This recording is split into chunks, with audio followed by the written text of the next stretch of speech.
It happened last Saturday. It was late evening, and I, as usual, was sitting at the computer preparing material for a new episode when I suddenly received a message from my friend Matt saying, "Hey dude, how's it going? Are you at home? I'm coming over. I'll be there in an hour.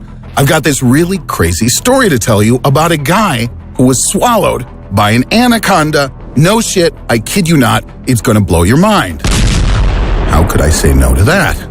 Matt is a rather colorful character and quite the raconteur. He seems to make a point of hanging out with all sorts of different freaks, weirdos, and other assorted oddballs. He always recounts to me the wildest, craziest, and most outlandish stories he gets from this bizarre assortment of human beings he counts as his friends.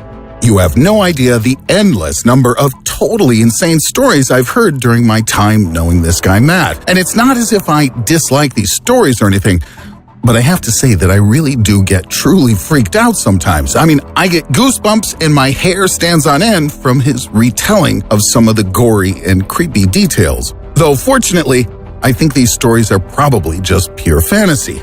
Very realistic, but still fantasy. I think so. I mean, they must be. Well, I can't say 100% one way or the other for sure. Anyway, almost all of our mutual friends believe every single word of every story he tells, and they call me a skeptic. Matt and I had a heated discussion regarding his latest story. I argued that there were several inconsistencies and uncertainties. Matt, on the other hand, vehemently argued, as usual, that everything was 100% pure, unadulterated truth. So I had an idea. Who, if not you, my dear viewers, could better judge the veracity of this tale and help us sort truth from fiction in this mystifying modern-day instant legend? And after watching the video, please give a thumbs up if you like this new format. Okay, back to the story Matt told me that night.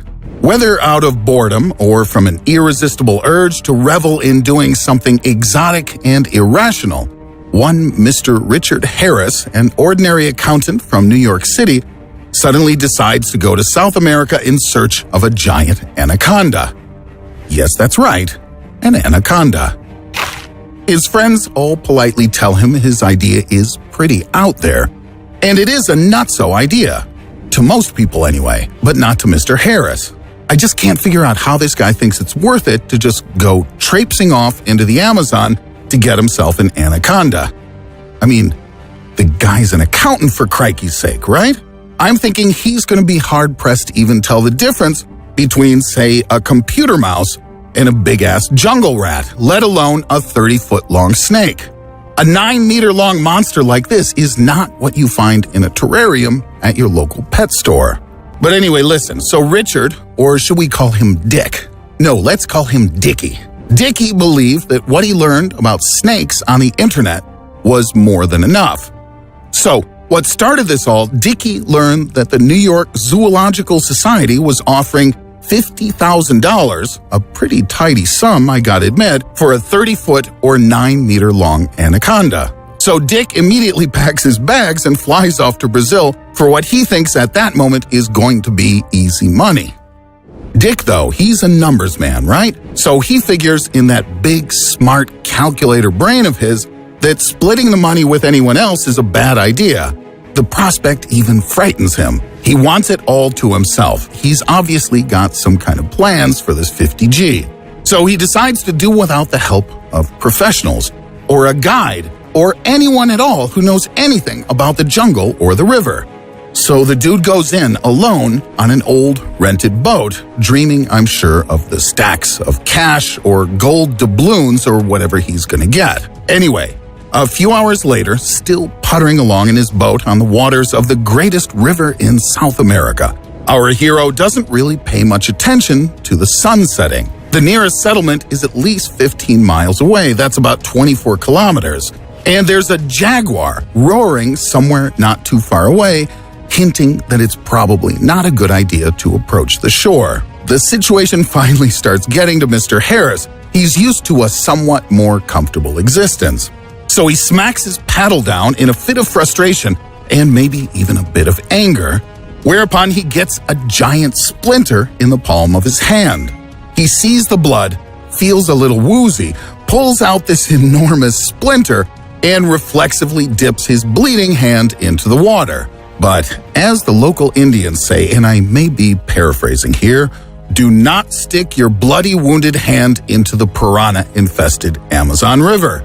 It's just not a good idea. These monsters aren't really dangerous if you don't have any bleeding scratches or cuts on your body.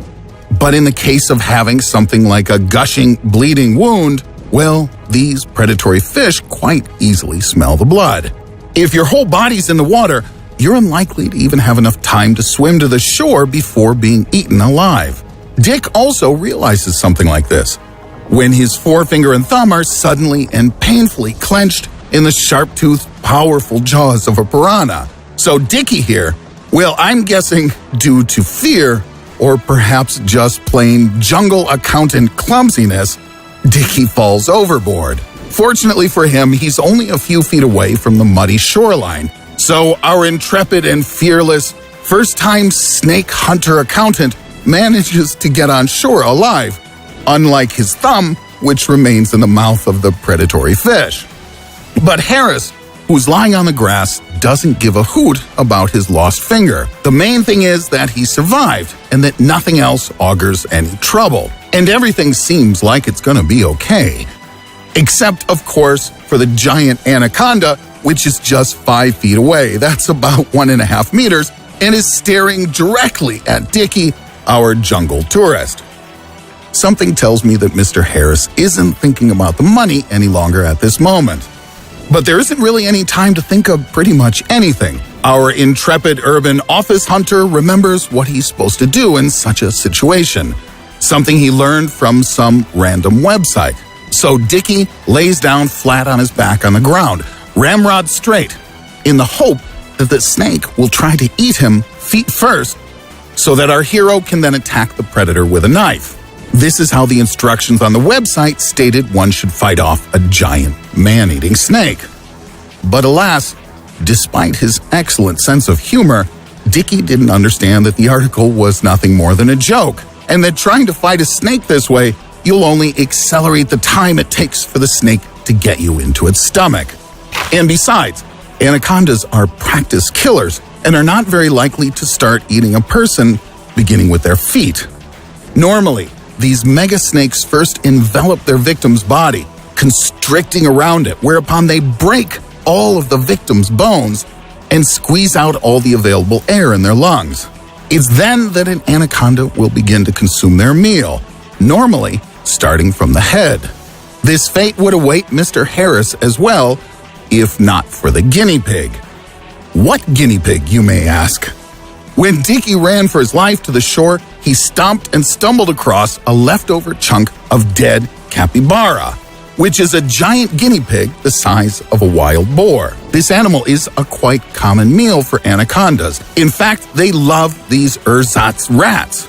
Anyhow, upon finding capybara fur on the soles of Dickie's boots, which is like catnip to these giant snakes, the serpent mistakes them for a capybara and begins to devour the boots, and Dickie, gulping him down up to the man's waist. The poor guy continues following the false internet instructions, waiting for his chance to strike. But just at this most crucial moment, he remembers something utterly important. He has no knife. Or rather, it's in the boat, but not on his person. While poor Mr. Harris looks despairingly at his boat drifting near the shore, his body goes deeper and deeper into the snake, to the point where only his head can now be seen. By the way, large snakes like pythons or boas do sometimes eat their victim alive without strangling it to death first. It's just fairly rare. To be honest, I imagine that Dickie tried to resist, but normally any squirming attempts to escape provoke these snakezillas into strangling their victim. But apparently, Mr. Harris just turns out to be one of those lucky ones who are swallowed alive. Or is he unlucky? It depends how you look at it. Nevertheless, at this moment, he already feels like he can barely breathe any longer, and gasping for air, his vision starts to fade. The light going out in his eyes. He begins to hear his own heartbeat pounding in his ears, slowing down with each beat. Our snake hunting accountant is feeling his last few moments of consciousness. But before losing consciousness, he remembers a story about a man named Paul Rizzoli. This is a man who, unlike Dick, voluntarily allowed an anaconda to swallow him. Paul spent several hours in the snake's stomach and eventually escaped unscathed. But he was very well prepared. A suit made of carbon fiber material protected Mr. Rizzoli's body from the deadly squeezing and constricting muscles of the anaconda. In addition, a special chemical mixture protected him from the snake's gastric acid, and a tube extended outside the snake, allowing Mr. Rizzoli to breathe. If only Mr. Harris had the same arsenal, everything might turn out differently. But now, finding himself on the interior of the biggest snake on the planet, he can only hope for a miracle. Sometime later, Mr. Harris opens his eyes. Tropical birds are flitting around and sunlight is shining down through the thick leaves of palm trees. This must be paradise, Dickie thinks. I must be dead. But for some reason, his body still hurts. He's breathing heavily and is ridiculously and insanely thirsty. It's when he looks at his feet that he really realizes this is not paradise, and in fact, he's still alive. Our brave snake hunter sees that his boots are gone, as well as his socks, and that his bare feet are covered with painful and unpleasant-looking burns. And there are some fresh traces of what look like big cat footprints scattered around him in the mud. There's only one explanation for this unbelievable situation. When snakes come across predators or pretty much anything they consider dangerous, they forget all about eating. All of their available energy is directed towards escape. And if there's something in their stomach, it's better to spit it out as fast as possible and find something else to eat later at a safer move. When Dickie's legs had reached down into the snake's stomach, due to the acid, his boots had dissolved. Then his socks, and finally even the skin on his legs had started to melt. But around this time, on its way from somewhere to somewhere, a jaguar came across this spectacle, probably the same jaguar whose roar scared the shit out of Dickie the night before. Realizing that the big crazy wildcat is a tough rival to beat, and a man seasoned with capybara fur on his rubber boots is not a very tasty dish, the snake regurgitated its victim and disappeared into the waters of the Amazon. But still, there are a couple of points that I have some questions about. First, is it really possible for rubber boots to dissolve in anaconda stomach juices in just a couple of hours? Anaconda's gastric acid is, of course, a very powerful substance, capable of digesting even the bones of large animals. But this process requires days, usually, or sometimes even weeks. And second, was the jaguar in question so finicky that he passed by this perfect meal of a foolish and now unconscious New York City accountant simply because the man had already been barfed up by a snake? Perhaps the jaguar felt it was beneath him. I don't know. But okay, yeah, the jungle is a very unpredictable place. It's true, it's often difficult to know who is a friend and who's an enemy. Apparently, Mr. Harris makes it back to some semblance of civilization and to a hospital, where he also learns, oddly enough, that the award from the New York Zoological Society had actually been canceled a long time before. He just hadn't bothered to look closely at the date of the article's publication. But at this point, he really doesn't care at all.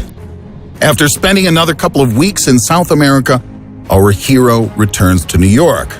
Without an anaconda, without any money, and minus one finger. But with better understanding of the value of his own life and immense gratitude to an unknown wild jungle jaguar, which he's unlikely to ever meet again. In the U.S., Mr. Harris continues his rehabilitation from his injuries, with his present doctor being the one who told this story to my friend Matt. The whole case itself is totally screwball. Can you imagine, though, what an experience being swallowed alive by an anaconda and somehow managing to survive? But what's the truth here? And what is fiction? I'm curious as to your opinion. Let's consider this episode as a kind of attentiveness test. Tell us in the comments what exactly caused your suspicions as to the veracity of this story. Or if you believe it really happened, what convinced you and why? What did you think? You can show this video to your friends and maybe they can help us find an answer. 2 heads are better than 1, they say. And 3 heads certainly better than 2. I'll give you my final verdict in the next episode of this series if, of course, you liked it and you want more like this in the future.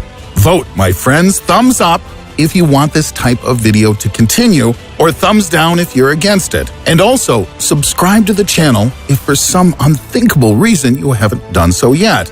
And click on the bell button to always get notifications of our latest brand spanking new videos. Thanks for watching, and see you all soon.